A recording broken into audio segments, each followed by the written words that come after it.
Bonjour, je suis le docteur Fadel Saïbou et je vais vous parler aujourd'hui de l'urologie sportive. Donc, c'est la branche de l'urologie qui traite des pathologies urologiques liées à la pratique sportive et ces affections peuvent être aiguës ou chroniques. Donc, les pathologies aiguës ce sont les traumatismes. Voilà. Donc, en général, on va commencer par les traumatismes du rein. Donc, les causes sont les chocs directs en sport de contact comme le rugby, le football, les arts martiaux, les chutes en équitation, au cyclisme. Donc, on remarque une douleur lombaire unilatérale, une hématurie parfois, des signes de choc en cas de rupture rénale comme pâleur et hypotension.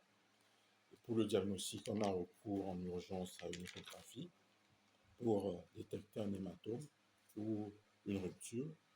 Mais c'est le scanner abdominal avec injection qui est le gold standard pour évaluer et grader la lésion grâce à la classification de l'American Association of the Surgery of Trauma. Donc, pour la prise en charge pour les grades 1 à 2, donc on a recours à un traitement conservateur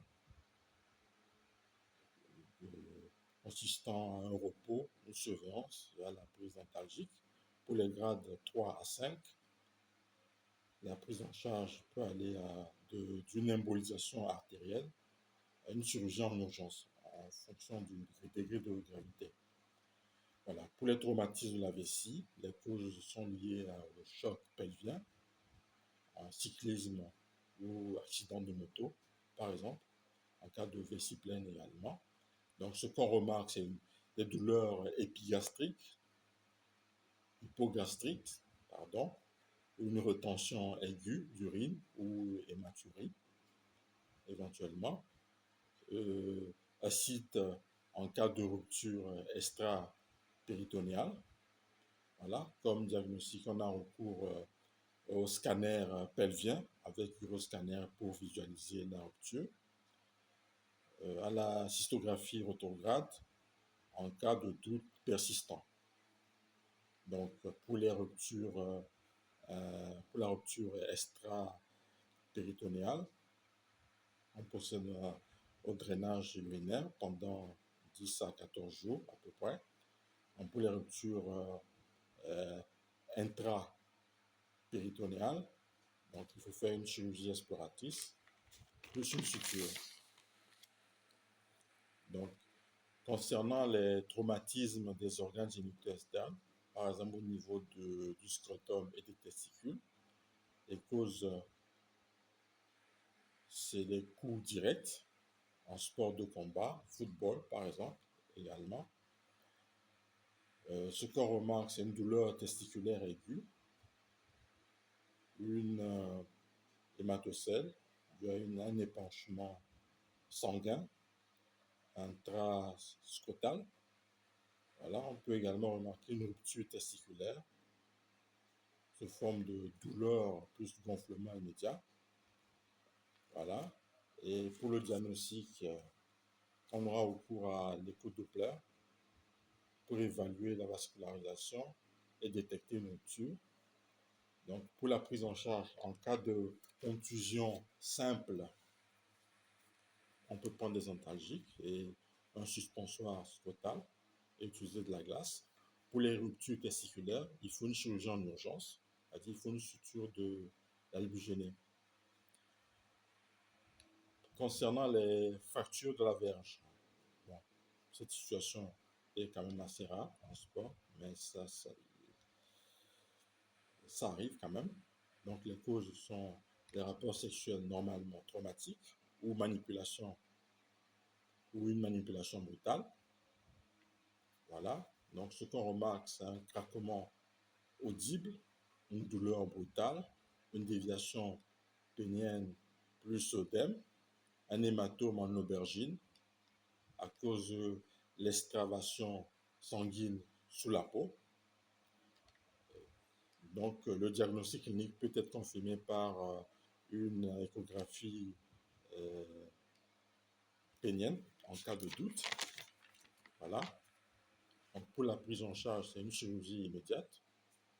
Il faut une suture de l'albuginée et un drainage de l'hématome. Maintenant, concernant les pathologies chroniques, je vais évoquer l'hématurie sportive, causée par des microtraumatismes répétés, par exemple pour les courses à pied ou le cyclisme. On remarque une hématurie indolore post-effort de résolution spontanée en 48-72 heures. Donc évidemment qu'il faut éliminer les pathologies rénales sous-jacentes, comme les calculs de tumeurs ou par CBU, voilà, échographie rénale, entre autres. Donc, pour la prise en charge, on a recours à la réhydratation, plus de repos, un bilan urologique si récidive ou hématurie macroscopique persistante, notamment. Il y a également le syndrome de la compression pudendale, donc chez les cyclistes, donc causé par une compression du nerf pudendal par la selle en cyclisme intensif, par exemple. Donc, ce qu'on remarque, c'est des parasthésies périnéales, une dysfonction érectile ou une dysurie. Donc, pour le diagnostic, on a recours à l'électromyogramme du nerf pudendal, une IRM pelvienne pour éliminer une autre compression. Voilà. Donc, la prise en charge consiste en la modification de la position, c'est-à-dire l'utilisation de selles ergonomiques.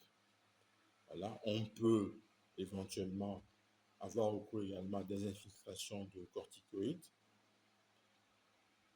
en cas de chronicité. J'évoquerai également l'infertilité par hyperthermie scrotale, qu'on peut remarquer chez des cyclistes ou des marathoniens par exemple. Donc c'est une augmentation de la température scrotale, altérant la spermatogénèse. Voilà.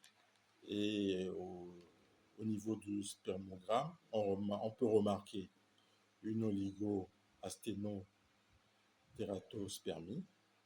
Ce qu'on fait, c'est de conseiller le port de sous-vêtements amples, de limiter les entraînements prolongés. Voilà.